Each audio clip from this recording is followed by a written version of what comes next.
If the stars were made to worship, so will I.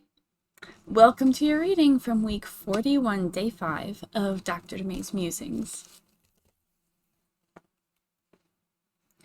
For his anger is but for a moment, his favor is for life.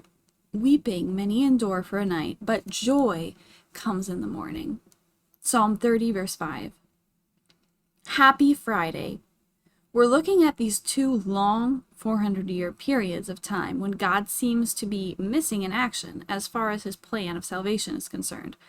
The time of captivity as slaves in Egypt for the children of Israel, and the absence of communication from God to his people between the prophet Malachi and John the Baptist. Nothing is insignificant in the Word of God, and everything ultimately points to the gospel, Jesus. So what could it all mean? Here's the analogy I was given. I know it seems weird, but bear with me. I like to watch women's figure skating. There's something otherworldly and perfect about it. A particular jump called the triple Lutz came to my mind when thinking of these long silent periods of time before something absolutely spectacular happens. Google it. The skater is gracefully and seemingly effortlessly gliding backwards toward the end of the rink, when suddenly she leaps high, and I mean high, into the air and twirls around 3 times before landing beautifully with her arms spread wide in jubilation. It is a period of nothing happening leading up to an awesome climax. That's exactly what we see in the Bible with these two events. We'll expound on this further, but first I need, in this culture I live in, to state that I am not being sexist using women's figure skating as an example. There's something absolutely awesome about men on skates also. It's called hockey. And I like that too. Second, I must also admit that, as beautiful as ice skating is, the primary reason I watch it is to see the skater fall. And don't act like that's not the reason that you watch it also. Enough said. But here's the deal.